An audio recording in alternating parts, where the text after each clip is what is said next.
up to speed, up to speed, up to speed. Live from the apocalypse.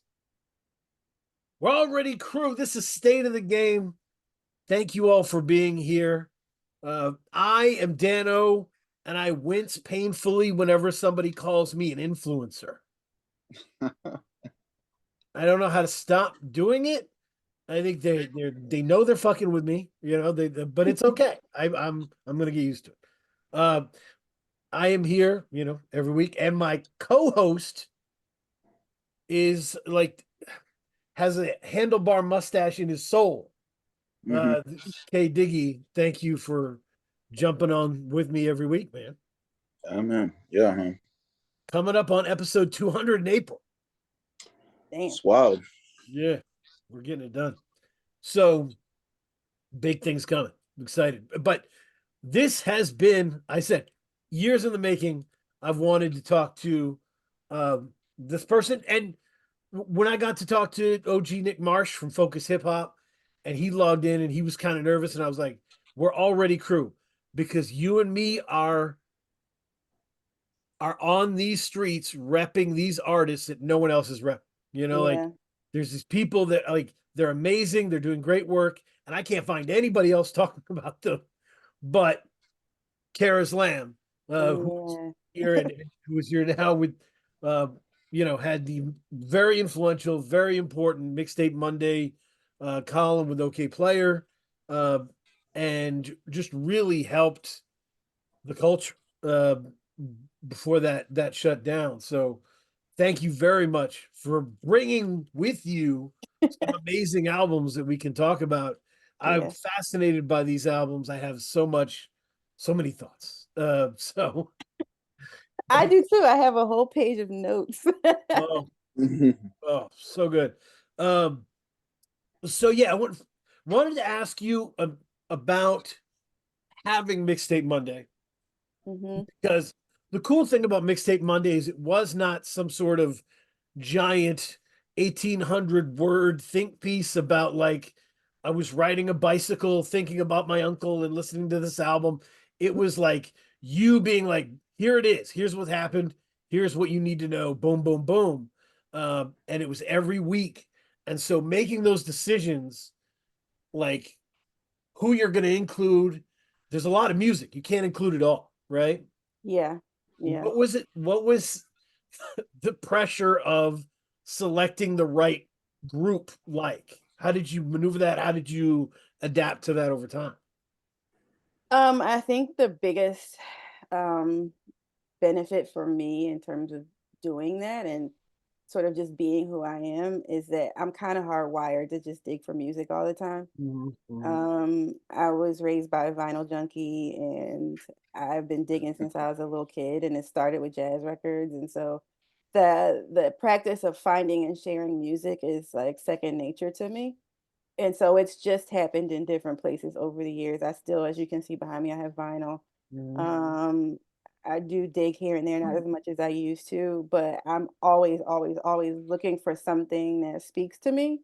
And so I think in terms of being able to relieve myself of the pressure of finding people every week, most of it for me was about the joy of discovery. And if I could either latch onto something that I heard that somebody already knew about was doing, but it was just really dope, or a continuation of something that was really dope, or was something that was completely new to me, or something that a publicist passes along. Sometimes I would always, and I still encourage artists to do this, to reach out to me and use me as a bridge to elevate themselves, because people are watching me. I've realized over the years that I'm not just somebody that the public comes to for things to listen to, but I'm also somebody that A&Rs at labels are following, because they don't necessarily know how to find these people. And I'm going to dig a little bit deeper than everybody else is, because I'm an artist. I'm up in the middle of the night. I'm, scrolling through SoundCloud trying to find things. And I think the biggest thing too is that I don't mind listening to something that's new that I haven't heard before. Right. And, a lot of people in the music business in particular, but just in life, would prefer to be fed things. And will not really co-sign things until some big, you know, prestige publication has done so. And I'm not that person. I'm going to tell you whether it's dope or not. I'm going to tell you, even if some things about what you're doing are dope, maybe that other parts of it could use a little bit of work, and I'll give you some guidance on that. Like if you ever want to talk to me as an artist, I'm just kind of shoulders deep in it, and I'm really about that life. So I think that is the thing that you know, allowed me to do the work, to have a passion for the work, and to understand that it really is a part of my life's work. Like I've literally been training to be this person my whole life. That's awesome. Yeah, and it's like it's a real gift to know what you want to do.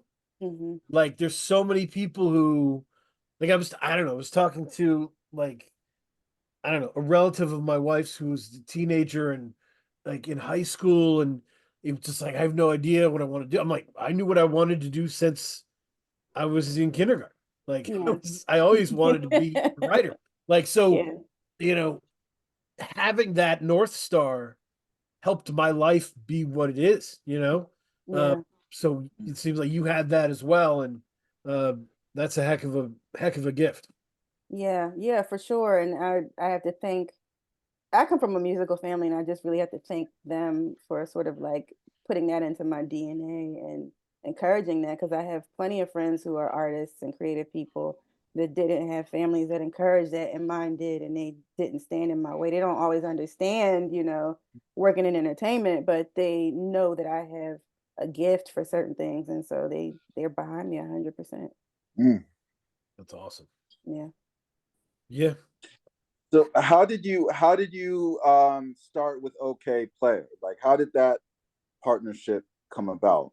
Okay, so years ago, I was in film school, finishing film school around like 2008, but I had already started sort of working in music while Mhm. I was still in film school. But if you guys know, there was a writer's strike in 2008 out in LA, same like similar to what just happened. And so I knew that I wasn't really going to be able to go out to Hollywood and work necessarily or get picked up by any sort of production company or whatever. So I was already in music. So I just decided, since that was already kind of my thing anyway, to just go ahead and continue doing so. And I started working for a company called Revive. It was Revivalist at the time, and they ended up being a partner website to Okayplayer. So what they did was cover a lot of the emerging jazz scene at the time. Mm. And I was able to do that because of my background, just growing up with jazz vinyl and playing instruments and all that sort of stuff. And through that connection and through some other connections, uh, it sort of just morphed into me graduating from that into working full time for Okayplayer as a staff writer. I stayed there for like 3 years full time, and then left to go be a freelancer. And then, I mean, I maybe have in that space took a year or so off and didn't do Mixtape Monday because I was working for myself. And then the editor in chief reached back out to me like, "Hey, can you handle this?" And so I picked it back up, and it's just been going ever since. And one of the really great things about it has just been that it sort of took on a life of its own. And so it's a part of Okayplayer's legacy, but it really is this thing that sort of stands on its own also. Mm. So yeah, that's kind of how it started. But I was definitely an OG in terms of just my involvement in Okayplayer. Like even before I started working for them, I used to street team for them back before they left Philadelphia. So this is like circa the Okayplayer tour when the Roots went on tour with Dead Prez and Black Star and all of them. And I don't even remember what year that was. It was like 99 or 2000. So I've kind of always been a fly on the wall for all of this. It's just that I've had different jobs in the process of being around. And so how much notice did you get when it shut down? When the editorial thing shut down? I personally didn't get any. I found out like everybody else. Um, I know, pardon me, I know my colleagues and friends that were at the company as full-time employees were met with and had some sort of notice, but I wasn't in on all of that. I'm a contractor at this point, so I had found out secondhand. And I spoke to my colleagues and editors and all that, and got things straightened out in terms of my whatever I needed to understand about what was happening. But I knew at that point, once you liquidate an entire editorial staff, like once you just clean house, you know what it is as a contractor. Like it's time to pick up stakes and go do what you got to do. There have been some conversations since all of that happened about reviving the column, but I don't necessarily think it's the right time for me to do it because of what's going on with me career-wise. So I abstained, but I did so reluctantly because I really do feel an obligation to a lot of the people that I support with what I'm doing. Yeah. I mean, how long did it run? God, at least a decade. Yeah. At least. Yeah. Because I started working there full time in 2013 and we were doing it then. Maybe not as passionately, like not as like as much of a big part of like what the site was doing, but it was on the schedule every month. And so then I think once it started to sort of become a haven for a lot of artists, that was when it became a fixture. So That's it has to have been at least a decade of Mixtape Monday. yeah. I mean, it's helped build this community, right? Like it's helped build this kind of independent community that prizes these names. I think it's helped. I think it's helped people who either haven't known about this stuff or have known about it and haven't been brave enough to talk about it and claim it to be a part of them and them to be a part of it. Like I think it's made it okay.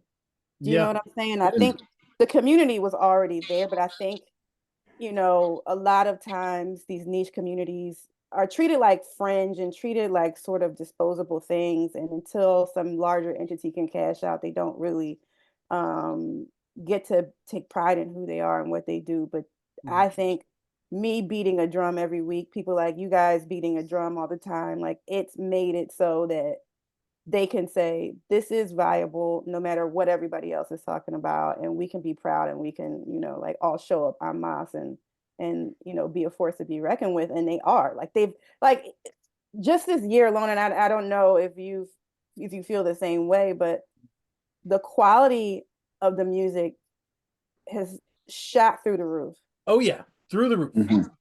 It's crazy. And it was already good, but it's just like it's an iron sharpens iron situation where you can kind of tell these artists are watching each other, they're listening to each other, they're collaborating a little bit more, and the results are insane.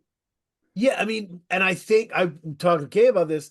I think it's put a lot of pressure on pop artists, I do too. because a major album will drop and we'll be like, "How do you have whack beats? You're a millionaire."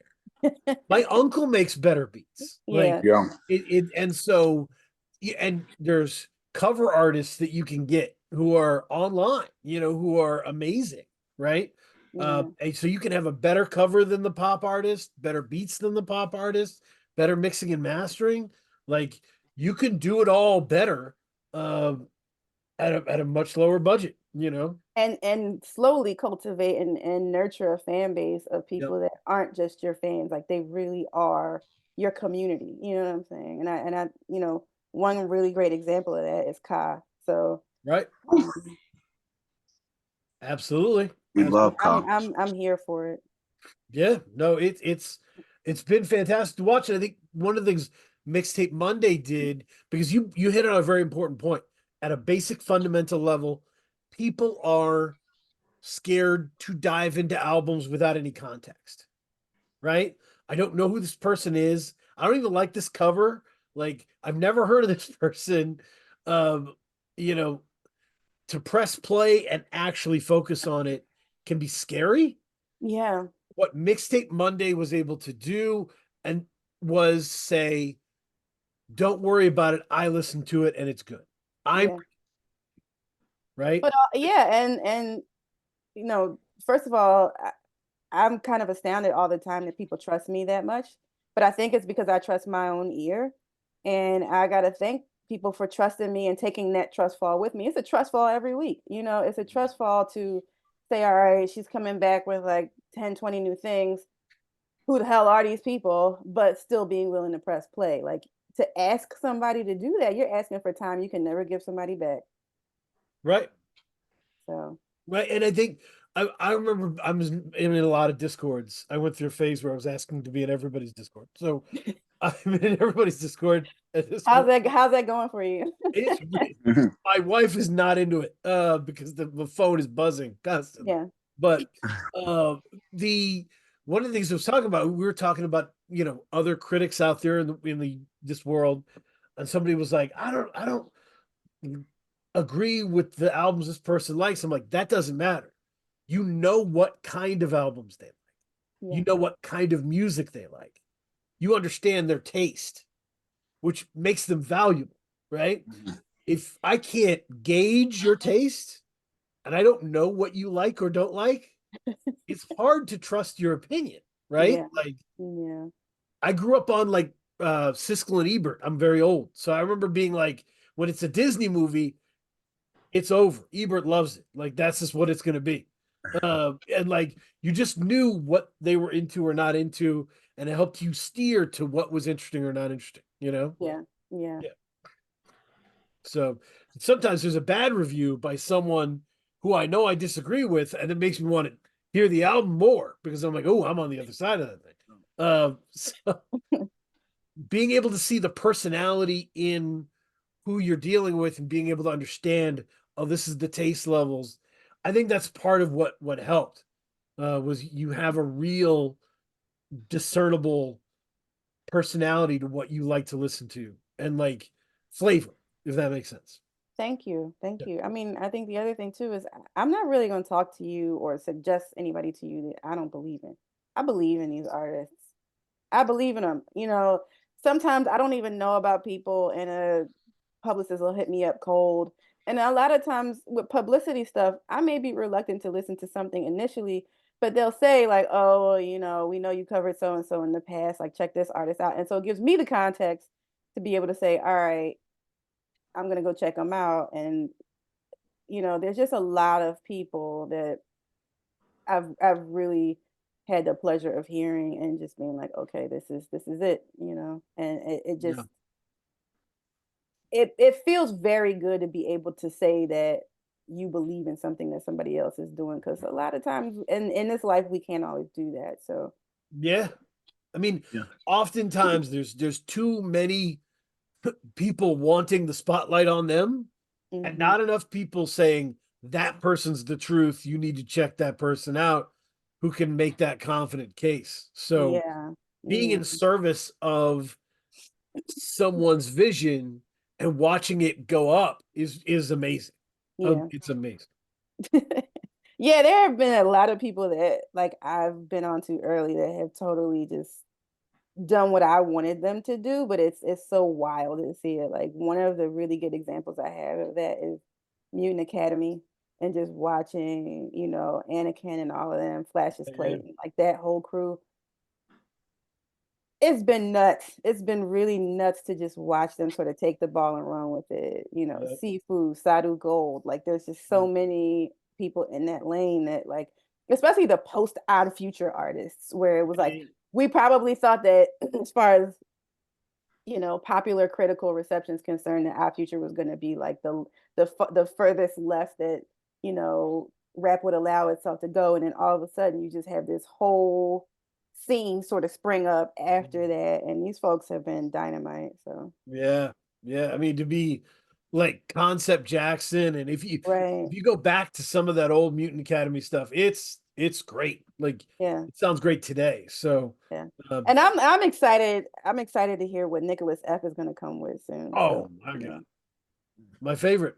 I'm yeah, mixtape Hall of Famer. yeah. Uh, Vices. Oh my god. Anyway, but yeah, that's uh.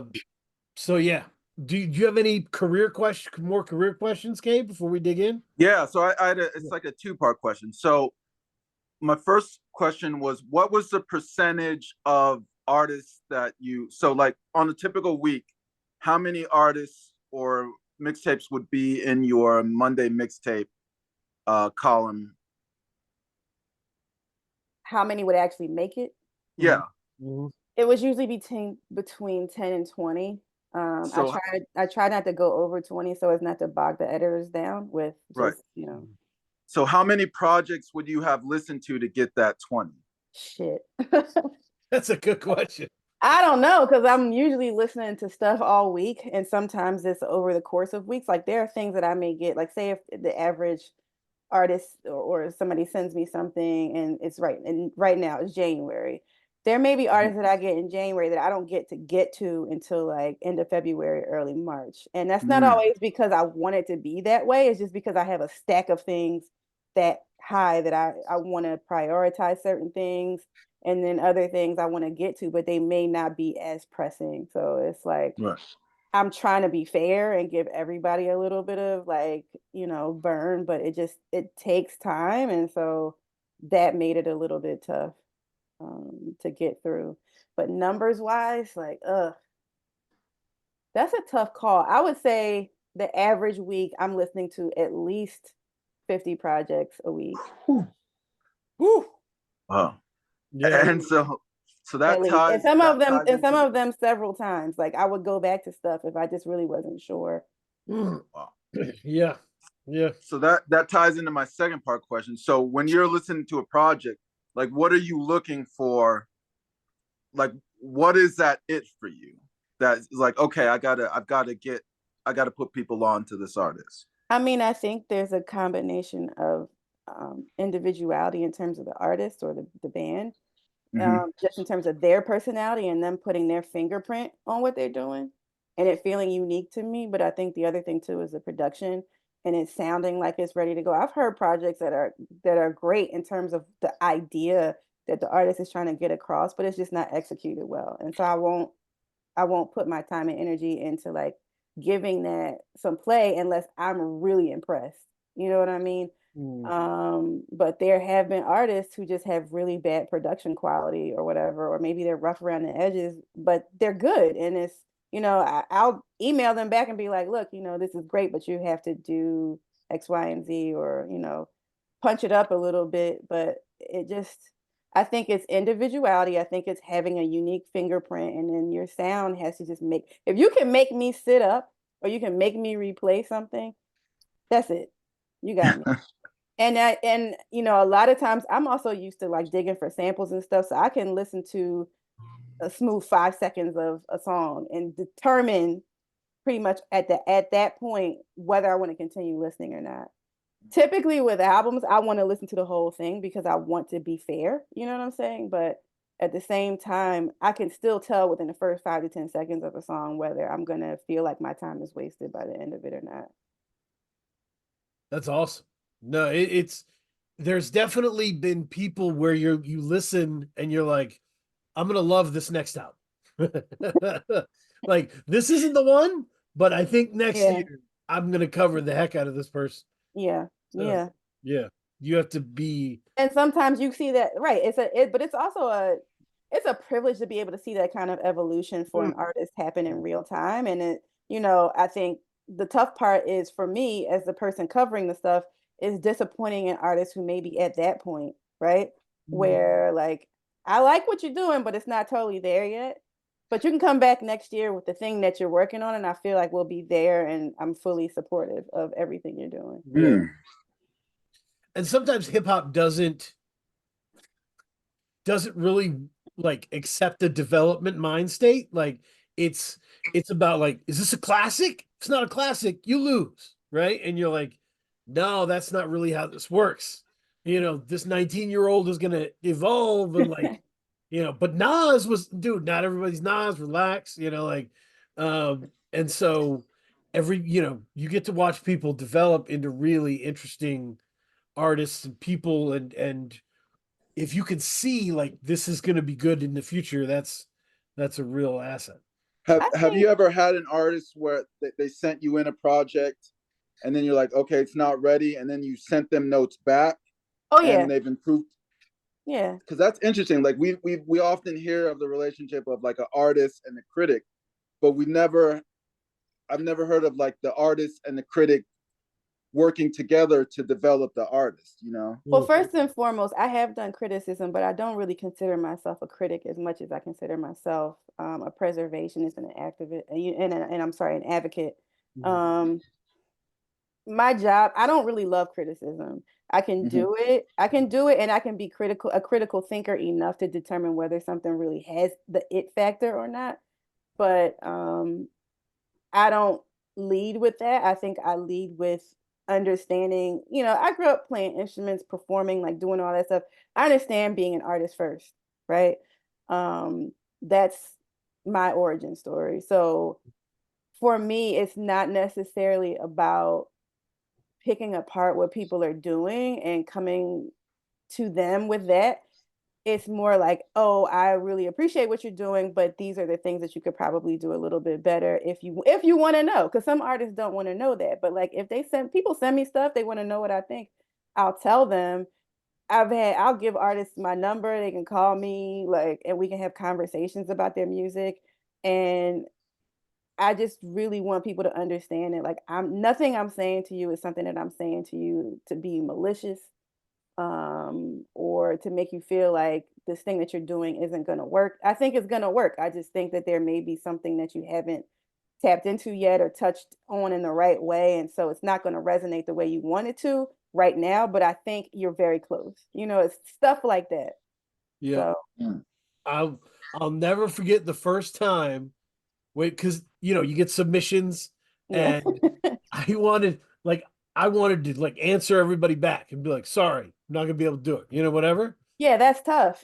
That's It's tough. hard. That's a hard life to live. Yeah. I was doing that, and this person emailed back and said, what do you think I could do to improve? And I was sweating. I was by the keyboard. I was like, "Whew, okay, like I'm gonna try and do this." Uh, One of the other reasons why I got okay with talking to artists on a regular basis too is because I realized how many of them don't really understand how the business works, yeah, just in terms of getting coverage for their work. And I started to run into a lot of payola requests and like crazy stuff like that. And I was like, okay, I need to actually start talking to people because they're young and or they're just new to this and green, and they have ambition and they have a product, but they don't really know what they're doing, and they're gonna either get taken advantage of or get themselves into the wrong kind of ecosystem with this, and it's just not gonna be good. So yep, yeah, yeah. No, it's the heck of a thing. But yeah, I consider you a scout. thank Uh, you. I think some labels consider me a scout too, but nobody has confirmed that. yeah, you can see talent, and that's awesome. But Thank yeah, you. you brought us some fantastic uh records I wanted to talk about here. Burning Desire by Mike, Yeah. Peace of Mind by Q3, Uh-huh. and Tales of Gotham by Kueen. Yeah. And I'm very excited because the two of those I had not heard. So uh, Okay. this is very cool for me. Which should we start talking about first? What do you think? um We can talk about Mike if you want. I mean, We can get Mike. We can do the Mike. you know, I've been listening. So this is part of the weird thing about uh being off like I am is I've been listening to Mike for years and years, and I've never liked Mike. I've yeah, listened to everything he's done, but I've never liked him. This album turned me. yeah, When it came yeah, out, I was like, this is the I get it now. I get yeah. it. I think this is Mike's seminal moment, even though it's like when did he come out? 2015. So it's like almost 10 years after his, 9 years, yeah. Yeah. yeah, after his arrival. Like, but I think this is him being fully formed. And I think that takes some time. And you all having a show and understanding what it's like to be in the public eye, I think we as human beings sometimes forget that the people who are, again, evolving and perfecting their craft in front of everybody, you don't always get that refined version the first few times. Like it takes time. And Mike's still really quirky and interesting and sort of an acquired taste, but it is, the math is mathing on this one. You know what I mean? It is very good. It is very good. And Yep. I agree with you, Mike. Mike took some time for me, but it wasn't because I didn't see Mike's talent early on. Like I was always listening to Mike, especially Mike popping up on other people's stuff. But I think this is Mike as a standalone solo artist hitting his stride. I agree. Now, Kay, have you heard any Mike before? No. So let me give you a Mike metaphor here, okay? Like Okay. I process everything through gangster rap. That's just what I do. So like think of Billy Woods, Elucid, Backwoods. Think of that as the NWA tree, right? Like that spawns Snoop and that spawns all these people, DOC. And think of Mike as like Too Short. Like so Too Short produced all his own music. He was independent. He was all kind of self-sustained, right? And like that, they were around at the same time. Like Mike and releasing his DJ Black Power, releasing his Mike, was releasing music around that time. Backwoods was getting big. Yeah. But doing a similar situation, but completely self-sustained, didn't really need anyone's help to put out a record, And so he became like the people's champ, they're hardcore Mike fans. Yeah. Because he's an album guy. Like he makes cohesive albums that are like one feel, if that makes sense. So how did you feel about Burning Desire, Kay?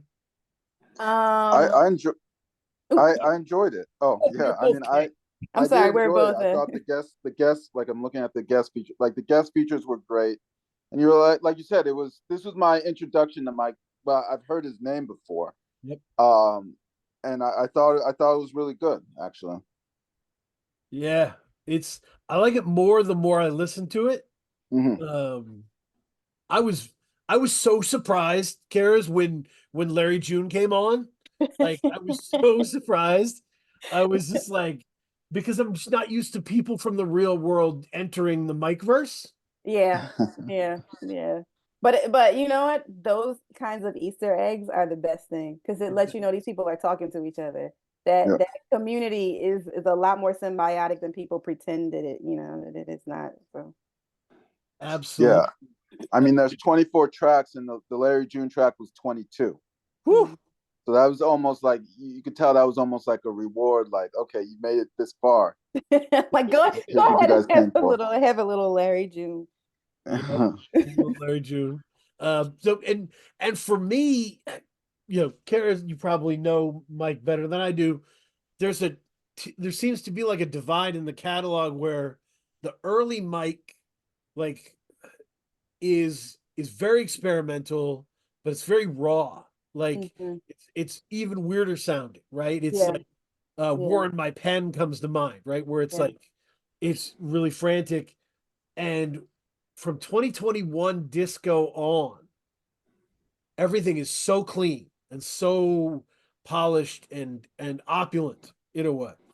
Yeah, I think it's less experimental performance art, less what is it called? Avant-garde, maybe? Very much avant-garde early on, but in a way that, like, if you've ever seen those dance troupes that are like they're ballet troupes, but they don't really do ballet, you know what I'm saying? Like it was very much in the vein of that. Like he probably knew all the rules really early on in terms of how to rap and just broke all of them at the same time. Yeah. And I think, you learn the rules to break the rules as an artist, but I think now Mike's understanding of how to break the rules in terms of the ways in which that's advantageous to his sound and his end product are at a different place. Like the evolution has happened. So yeah, it's been an incredible thing for me because, like I said, Burning Desire got me into Mike. Then I bought all the back catalog and digested it. over the holidays, which is a strange thing to just be digesting nothing but Mike during the holidays. Yeah. But what I noticed was one of the problems that I had with Mike early on that maybe I never could express was that he's such an album guy that he didn't have standout songs. Yeah. Yeah. And then coming back to Burning Desire, I'm like, this might be one of the reasons Burning Desire is hitting for a lot of people that have never been into Mike. Because, like, if you listen to What You Say You Are, that's a jam. Like, you could put that on and jam to that. Like, yeah, but you have stuff like that, and then you have like Let's Have a Ball, where he totally gets into some purpose work in terms of the stuff that he's talking about, and like just bleeding for it, and it just, to me, to be able to combine all of those things thematically and have it work is a coup in itself, so yep. And as a producer, this is a real, like, producer Mike is my MVP of this situation. yeah. Yeah. Zap, African Sex Freak Fantasy. Yeah. I mean, Real Love might be my favorite thing on here. So I have a question. Do you think this is the producer Mike, DJ Black Power Mike, Yep. finally meeting Mike? Do you understand what I'm saying? Like, they finally met in the middle? Yeah. Ooh. Yeah, they negotiated a settlement. Yeah. Okay. It's been because they really, it's been up and down. I think we're gonna look back and think disco is an important turning point. I would agree with that. Feels like a big thing where he was like, it's gonna be okay to have nice, happy sounds. Like, it's not going to ruin what I'm doing. Yeah. Which is an important step for an artist who has worked experimental, Yeah. Yeah. Because it's I think too, watching some of the other people who've been in that space. I mean, even you can look at Elucid.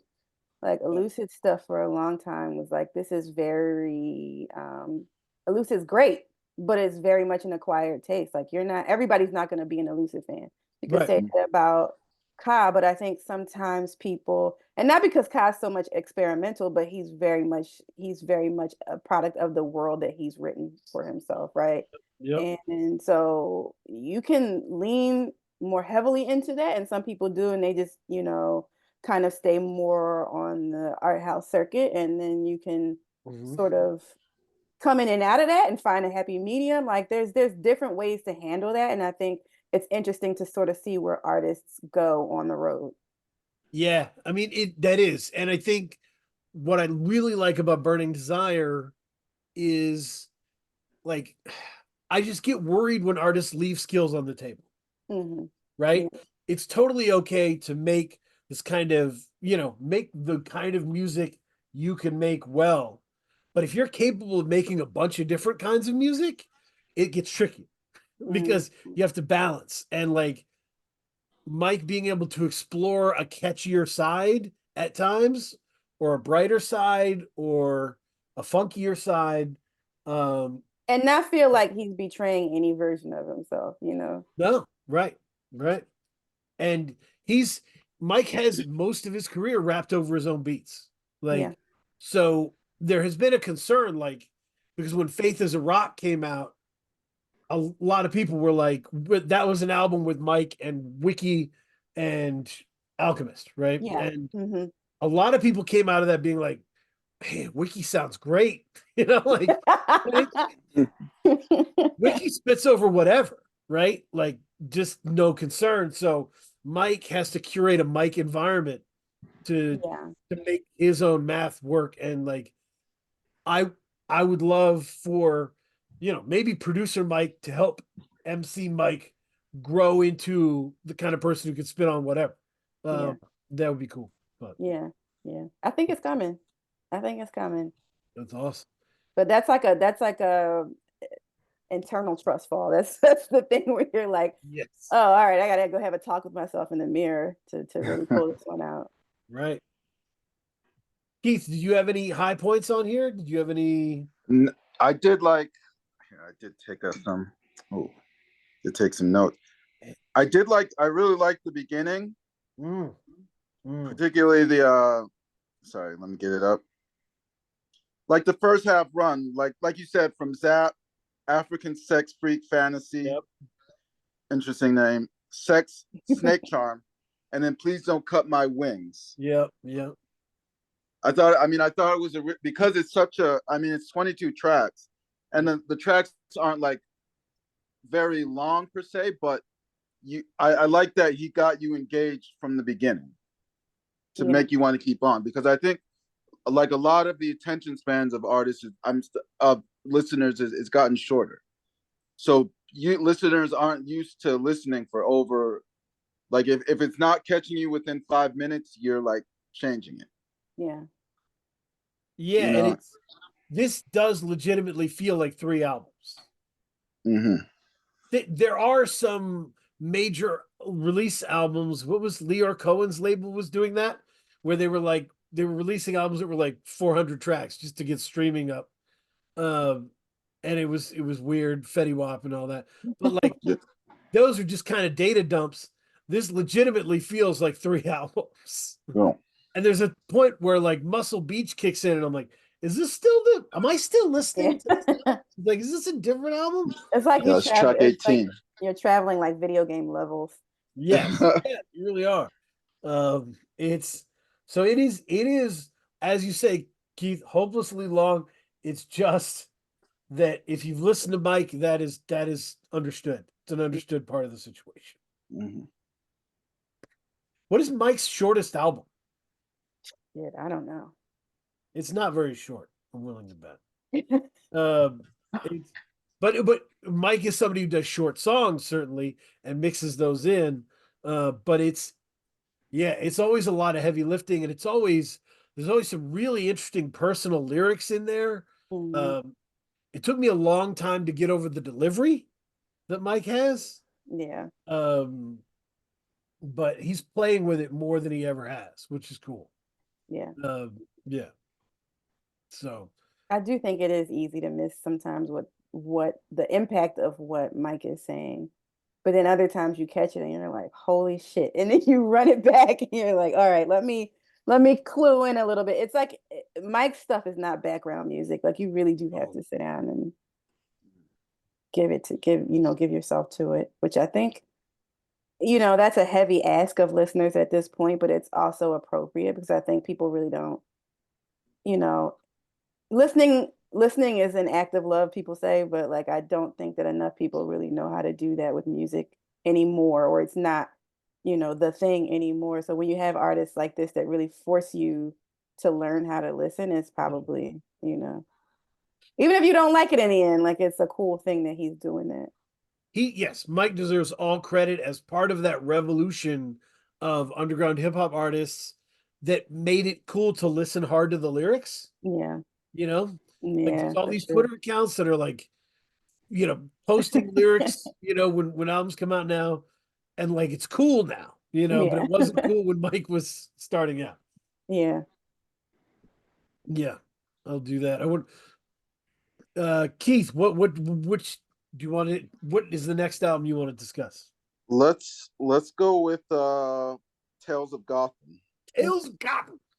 Yes, this is a heck of a project that had me really really bound up in the possibilities of it, because this is produced by Mad Soul, right? Yeah. That's what you are.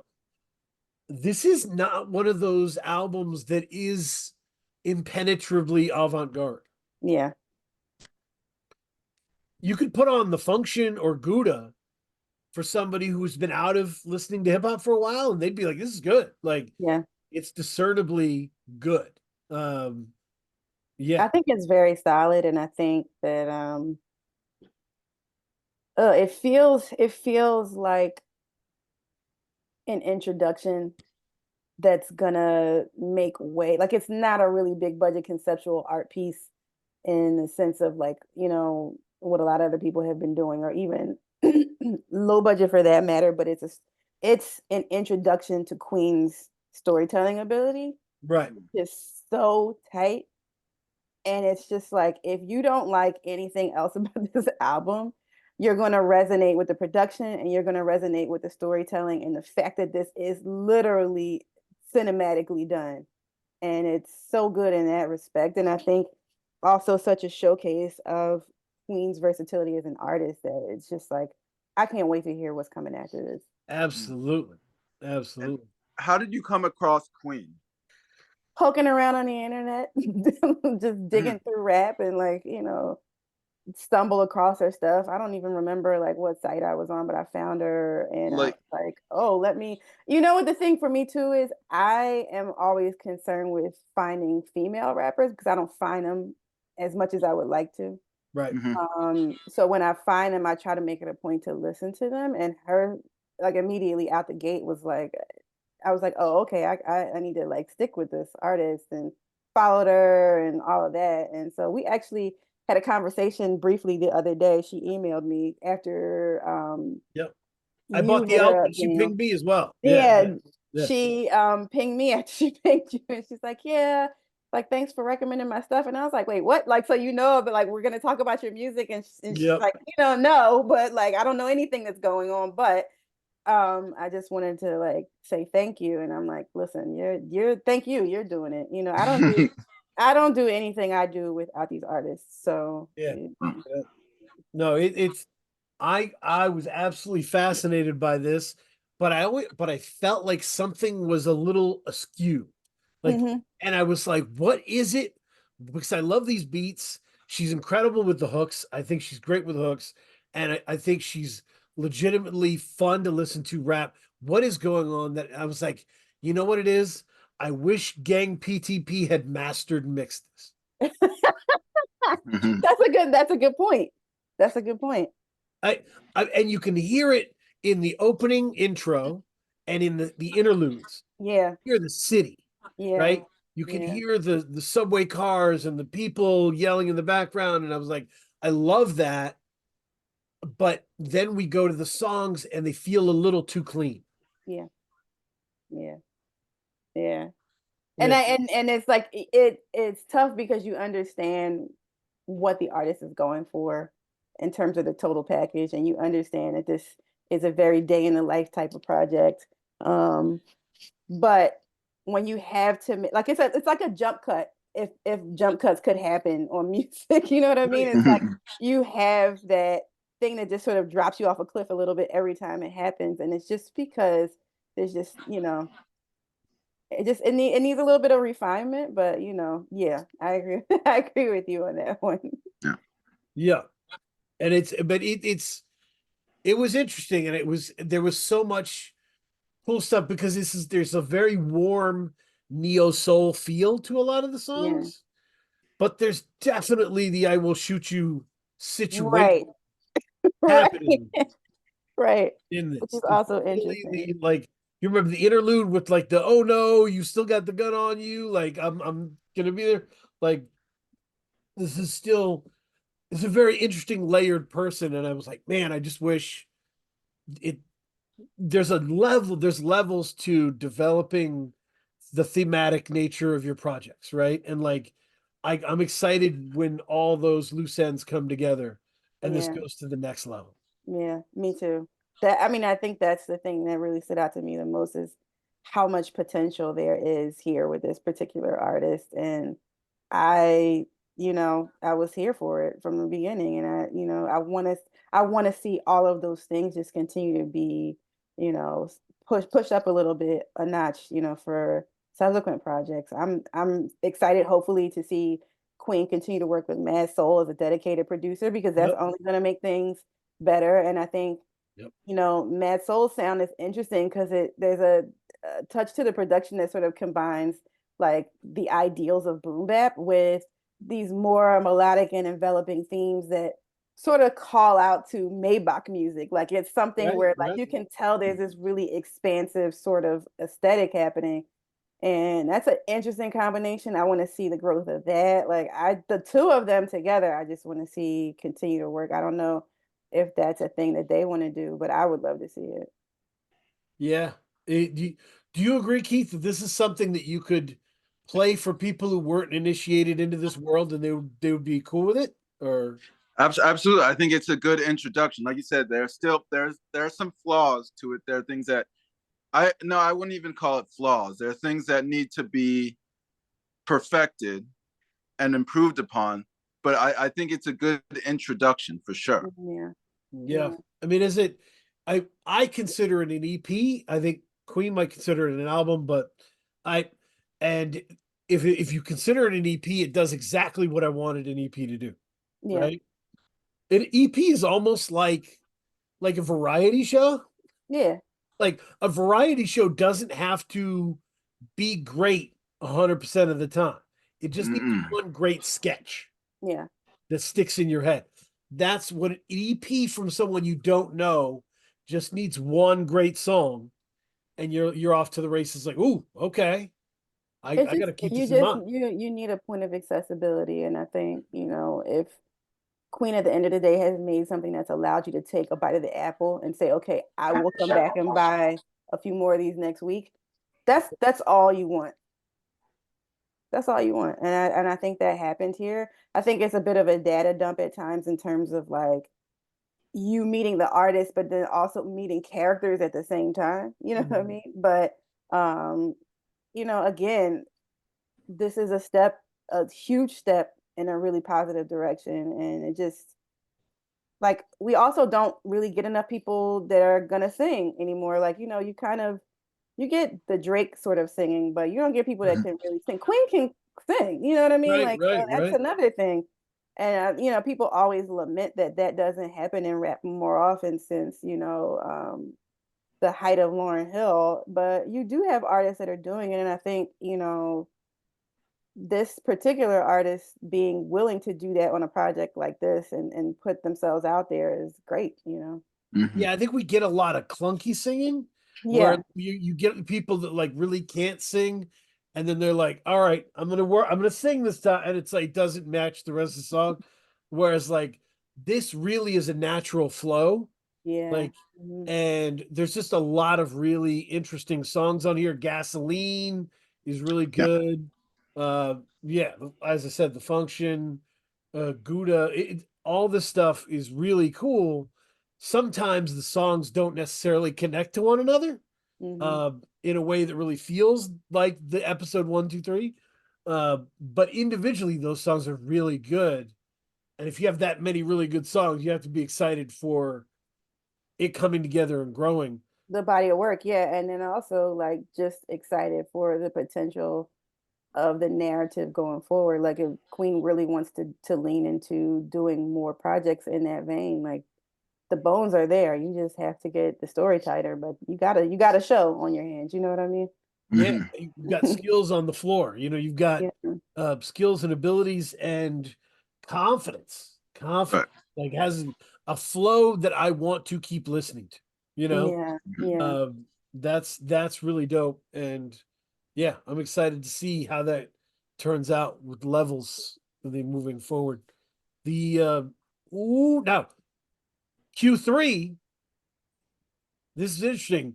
People have been telling me to listen to QThree for a long time. Uh, Andrew, who did our theme song, Hmm. uh, is friends with QThree, reps QThree. Like lots of Philly people love QThree, and I just never got a chance to fully dig in. And peace of mind. I love this album. He's so good. Q and I are friends.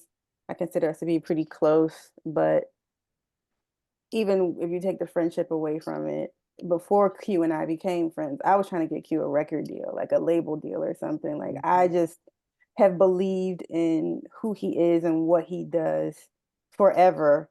Um, we got cool with each other around the time when I started working full time for Okayplayer, and at that time he was a part of a crew called the Bakery Boys, Mhm. which included one of the guys who's on the Wu-Tang series who plays ODB. Um, and they at the time were making really, really, really good underground style hip hop, boom bap stuff out of, a row house in North Philly. And skating. They were a skate crew, and they Yep. all happened to rap, and like that's how all the genesis of all this stuff.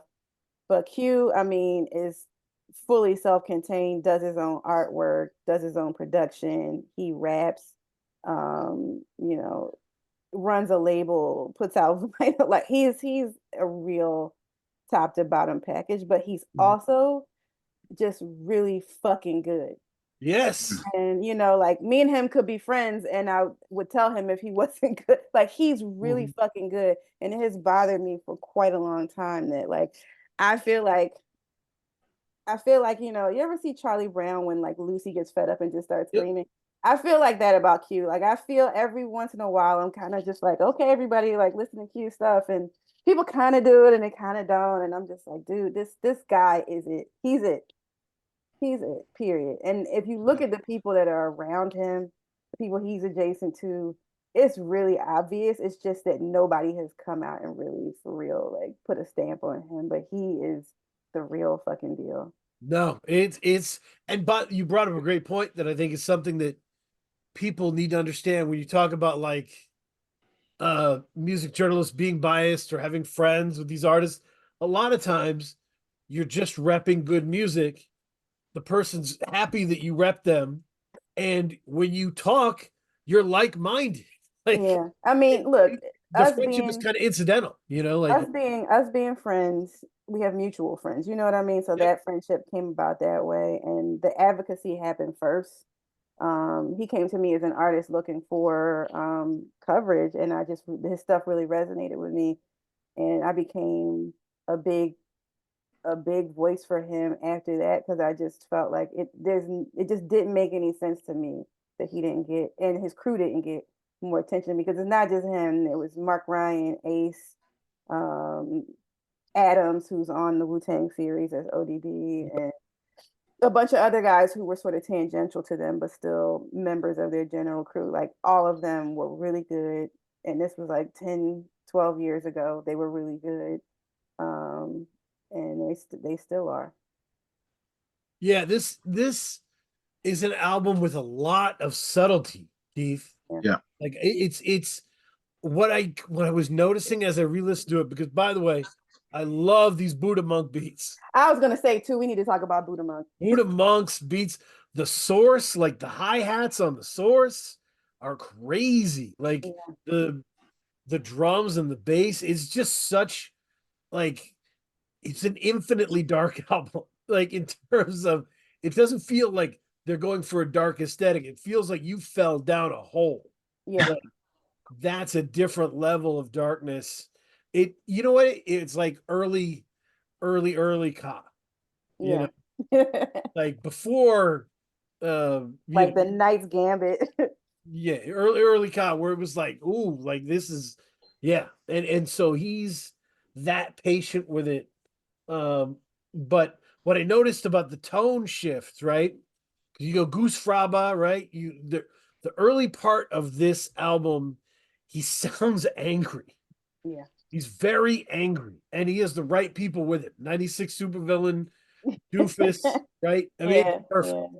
But then at the end of Pocket Reality, there's a point where he just says, like, who cares? I don't care. And you can feel him kind of letting go. Yeah.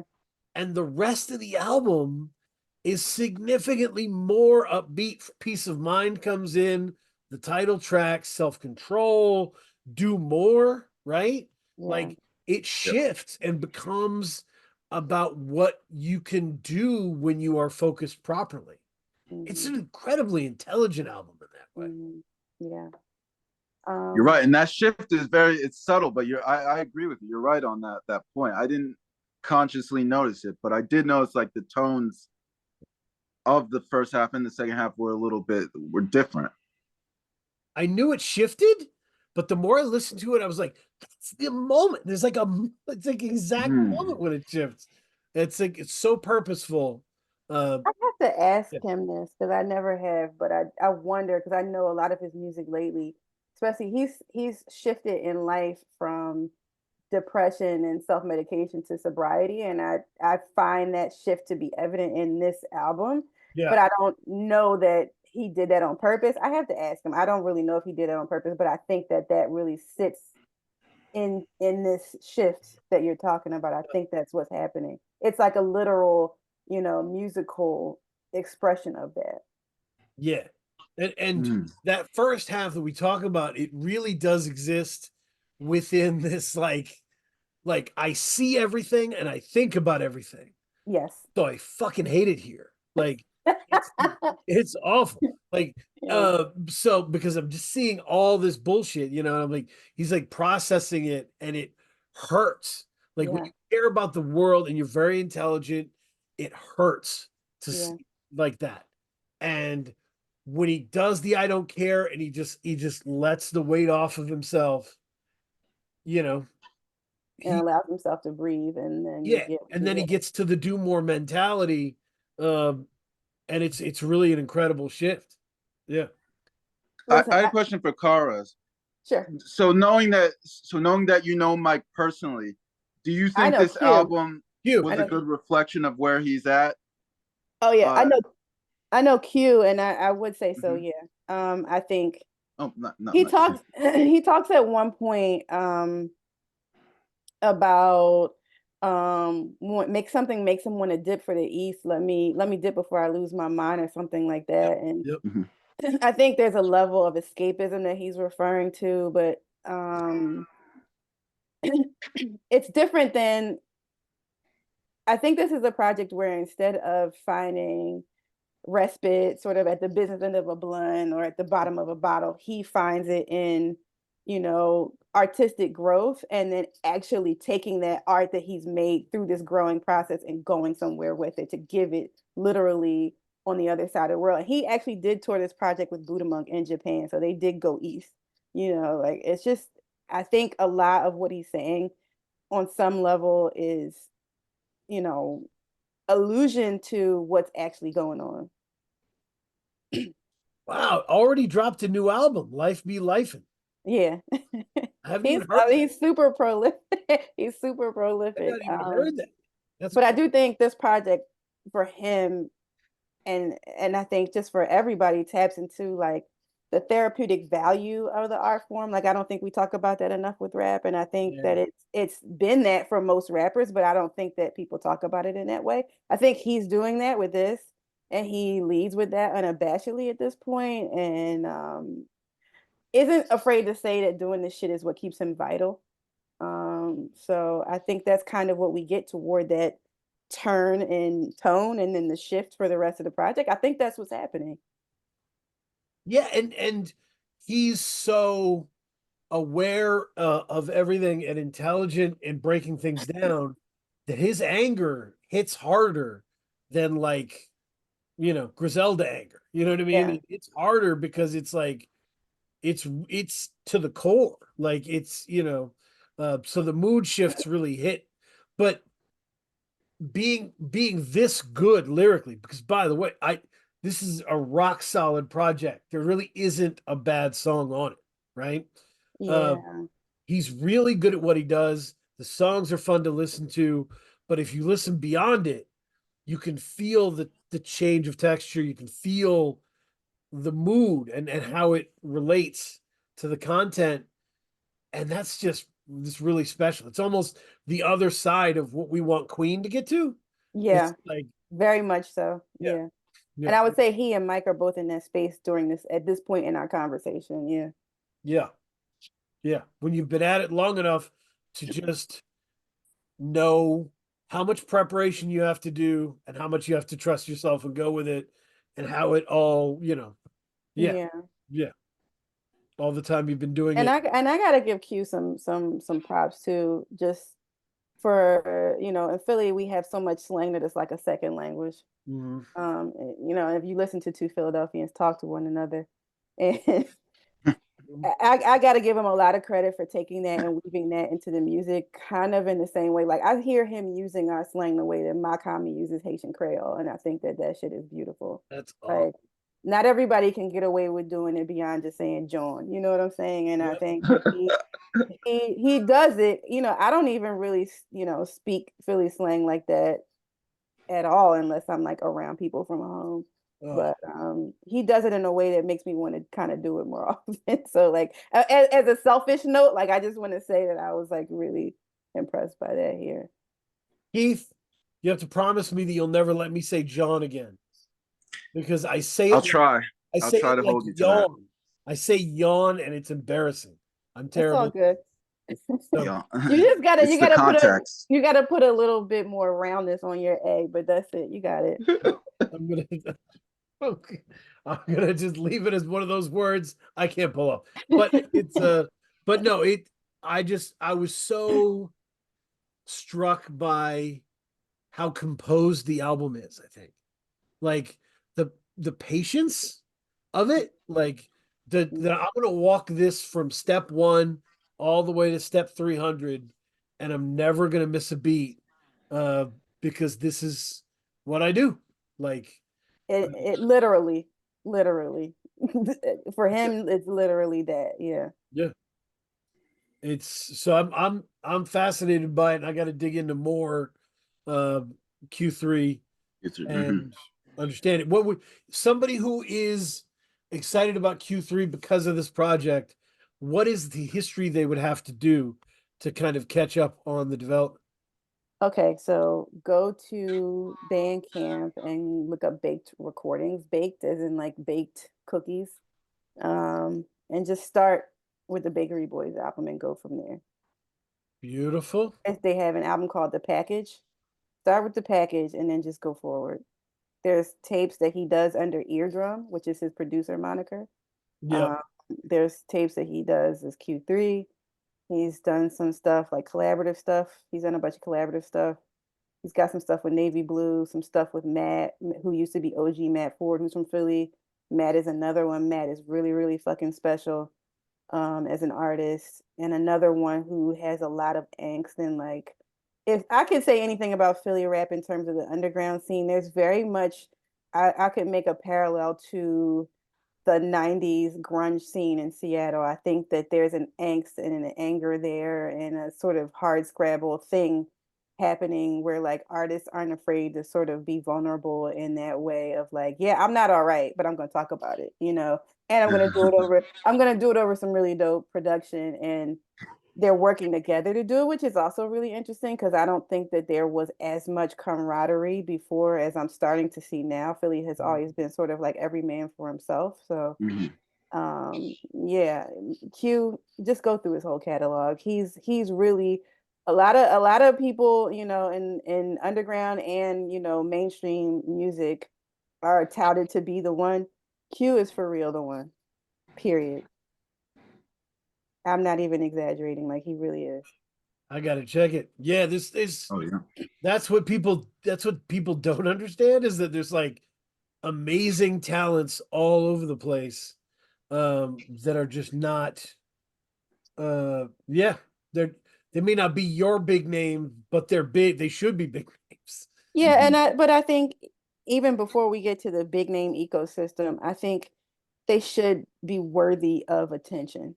Like Right. I think we should start to look at our at the music that's available to us or the music that we find and say like, oh, even if I don't know if I want to listen to the whole thing yet, I'm gonna listen to this one song. And if this one song intrigues me enough, then I'm gonna go to the next song. And we have to start to invest that way a little bit more. I just feel like I don't know, man. I think it's integral that like rap has more of a balance happening, and it's a balance that involves like everyday people talking about their lives and everyday people, you know, and their aspirations, and like all that shit can coexist with like success and like the Yep. glitzy shit. Like I just think, you know, we got to look at these people and know that like this is how the music is going to survive. Like it's going to take the eccentrics and like the mad scientists and the plain janes and the people that you kind of don't think are going to be it. Like it's going to take all of those people, and I think the three people we just talked about are really shining examples of like you know, how some of the best and most impactful acts that are coming to the fore are just going to be ordinary people who aren't afraid to tell their own stories. Like these Mhm. people. Yeah, we have to be able to compare and contrast. Like how dope your drug story is with how dope your personal story is, whatever. Like we have With to how dope your chain is, like all those right, things are valid. You know what I'm right. saying? We have to be able to just put all that and say, like, no, we're not going to diminish you because your content is different from this or whatever. Like, it's not. You should be able, yeah, we should be able to value the craft of it, Yeah. you know. And so, Valuing the craft more than you value the opinions of somebody in an ivory tower. right, right, Yeah. absolutely. There was, yeah, it's. I was, Especially because the tower doesn't exist without the people making the music. Yeah. yeah, no, it's it. So I don't know if you have anything more, Kev. I was going to go to recommendation corner. Yeah, let's go. So I have to leave this off, Kay. You're going to be very excited about this, Keith. Yesterday, I think I got yelled at by ST Knack. What? Oh, uh-oh. Now I Why? say I think because it was very much like a pro wrestling interview kind of thing, where he could have just been yelling around me or to me or what, whatever. But I posted my 2023 Free Music Empire honorable mentions for MVP, right? And so my MVP award cares works a little bit different. It's who upped their level this year, right? I thought it was gonna be like the airing of grievances at Festivus. I was waiting for a full like. I'm sorry. I'm It was sorry. the Free Music Empire. It's just like who reached a new level, right? Yeah. So it's my three honorable mentions were AJ Suede, uh, Andrew, and ST and I tagged them all, posted it, and I was like, if Knack responds, he's going to respond that I suck because nobody should be compared to him because he's the king or whatever, Right. you know? Right. And so he hit me with the quote tweet, all caps, Yep. listed all his accomplishments in all caps. And Was he was like, don't ever compare these motherfuckers to me. Give me my crown. I am the king. And I was like, all right, that's oh my cool. Like God. He stays on brand. That's important. Yeah, I was gonna say. I was delighted. I was delighted. It doesn't obviously I've been yelled at more coherently by I've been yelled at by better people than you. He may have just been excited. The all caps doesn't mean he was yelling. You could just been like excited. yeah, that could be his normal tone. You know what I mean? He's that's a public thing. So but yeah, shout out to him. He made great music this year. But like to your point, Kara's like you are in the market.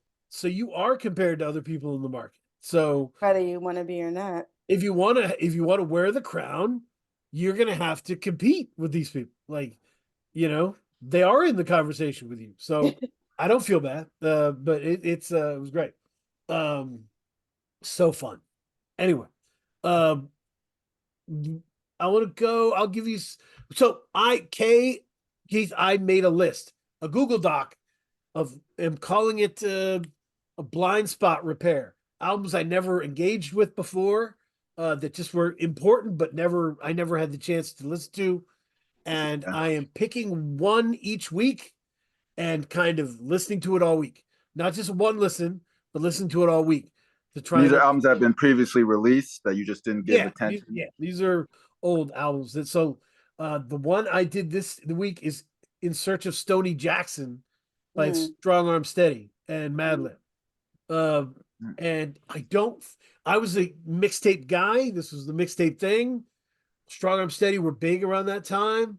I don't think I understood it because I think it's exactly what you were talking about, Karas, of like a mixture of my chain is dope, but I eat organic food, right? Like, and I'm having lots of sex and like, Yeah. but I'm thinking about race in America and like, there's just this mix of everything that I think back when it came out, I needed buckets and categories to understand who people were. I needed like, oh, this is conscious rap. This is mafioso rap. And I think I just wasn't ready for the intersectional things Yeah. of this. But if you listen to it now, it's really interesting and it's really Yeah. good. So I'm glad I'm going to be digging in that all week. great Planet Asia verse on that thing. Amazing. Yeah, talking about attractive women in Whole Foods and stuff. It's great.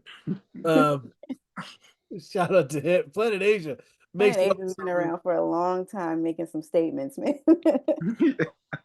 he's been around, and he's still great. So the recommendation, I think maybe I'll just say that Reef the Lost Cause has an album coming out Shout out to Reef. February 2nd, The Triumph, and there's these people that are like, I consider the heart of the region, right? Like they're not the biggest names within it, but they're like the glue, the heart of it. So like when I think of Detroit, I think of Guilty Simpson. When I think of Houston, I think of Trey the Truth. When I think of Philly, I think of Reef, right? So I'm very excited for this album. Great single, and I'm hoping that it's really good. So listen, Reef's been chilling for a minute. He's been living the dad life, and so it's exciting to think about Reef coming back and dropping something new in everybody's heads. And he's so talented. So if, watching what's happening in the city scene right now, if this is his time, God bless, because he deserves everything. Yeah. Just a solid citizen the whole time. The other one, and I think you had this person in the candidates, Dash Lewis recommended this to me a while ago. Not Allowed by Spotty Breeze. Boat Breeze, yeah. Boat Breeze, sorry. And maybe we're both pronouncing it wrong, but I think it is Boat Breeze. I'm willing to bet yours is better than my pronunciation. But this is something 2018. It's just really cool. Produced by Asonic Garcia.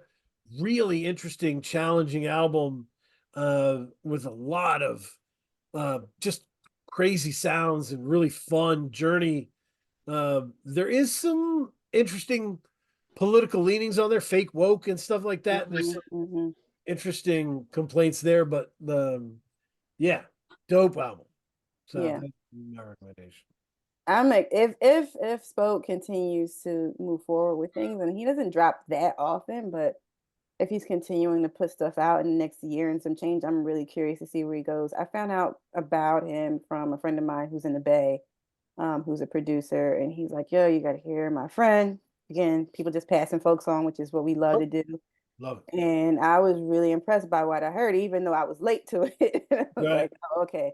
So I got to keep up with this guy. And every once in a while, I'll go back to that project and listen to it. And I'm just curious to see what he comes with next. 100%. Yeah. So in preparation for this episode, Keith, Kara's put out a tweet saying, hey, what did you guys put out this year that I should highlight? And she got some great responses. What did you get? I haven't even had time to listen to all of that stuff yet. So I don't want to pick anybody in particular out, but I will shout out to all of them for doing that. And I hope that people go and find that tweet and go through all of that music, because I'm going to go through all of it. And I will do my best to follow up and really give people props. But what I want to do right now is just shout out a few names of people that I've been super impressed by. Cavalier and Quelle Chris, Luca, Teller Banks, Spoke, Wino Willie, the Bruiser Brigade, Air with a 31 instead of an EI. Seafood Sam, Jesus, which is Rap Ferrer and AJ Suede. Right. The Wrecking Crew out of Philly, Chris Crack, Sleep Sinatra, What Up Vern, Kip Stone, Wise Boy Jeremy, Samira Truth, No Name, Matt Ford, who I mentioned before, Squeegee Oblong, Jay Cyanide, 4200 Corey, who's amazing out of Naptown, Navy Blue, Lord John Monte Ogbone, Water, Mavi. Who else am I forgetting? And I'm sorry, my phone is ringing. Pardon me, y'all. I'm sorry about that. But yeah, those are the people that I off the top of my head. I'm so excited to see where Samira Truth goes. Yeah. Because as amazing as her work has been, it feels like there's a lot of potential for growth. Yeah. Like you can see like this is someone whose best work is ahead of her. Yeah. Very excited to see where that goes. Yeah. So yeah. We were gonna have I was gonna pitch a Samira Truth episode, Keith, at some point. So we'll have to dig in. But yeah. Are you what do you listen to, Keith? No, I'm actually so I got SXM radio. I hate saying that because it's difficult for me to say SXM radio. So what I like about it is because I felt like last year, like there's not a lot of spontaneity in music now for me. Like back in the 90s or back when we were growing up, the radio, like you could tune in the radio and come across something new. And I just feel like listening to commercial radio, like I don't get that like spontaneity. And I know I'm mispronouncing that word as well. So I got SXM. And so I've been listening to that, and I came across like I think it was on Eminem has a station on SXM, and I heard this rapper called Nems from New York, Yeah, and he had this song New York is Killing Me. Yeah. Okay. Where they sampled like the Gil Scott Heron song, and I found that like really interesting song. So I actually dived into his project last year, Rise of the Silverback. Him and a guy named Scram Jones. Love Scram Jones. Yeah, and it's really I really it's really refreshing. I appreciate his storytelling, and he's just like a really relatable guy. Yeah. There you go. So Nems, Nems. Nems. Shout out Gorilla Nems. That's right. No, thank you, Karazan, for all you do, and I'm very excited to see where you end up because you spent so much time in one place. Yeah. Spread your wings. So this will be cool. Yeah, I've been hopping around a little bit, so we'll see what happens. I don't know totally yet, but we'll see. I'm not going anywhere. I'm around. If people want to hit me up, you can email me karaslam@gmail.com or just tweet at me or something. You can find me. I'm around. And I just appreciate being able to do this. Thank you guys so much for having me tonight. Yeah, no problem. Thank you for bringing us stuff we hadn't heard before. Absolutely.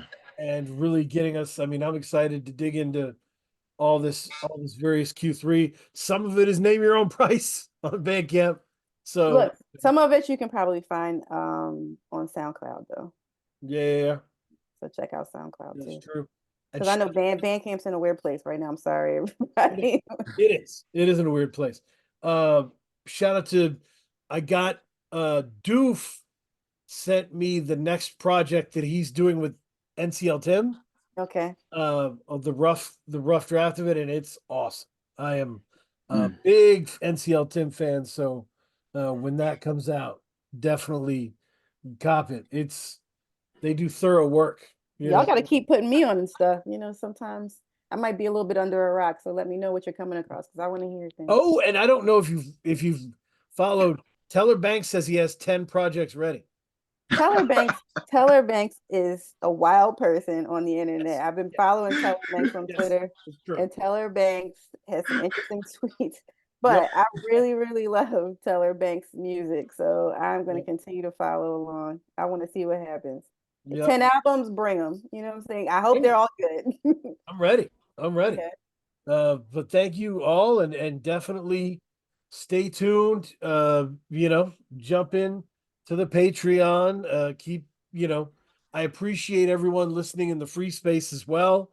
Numbers doing great there, and it's just really cool to be able to keep doing this and be involved in this community.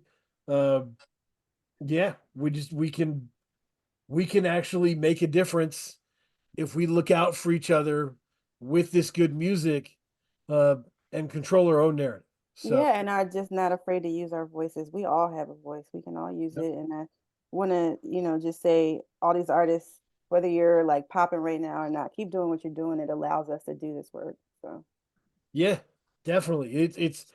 It's easy to log on and say mean things about people you don't like.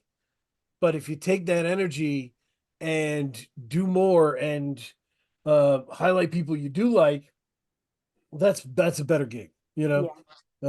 So yeah, thank you everybody, and have a good day. What will tomorrow bring? What will tomorrow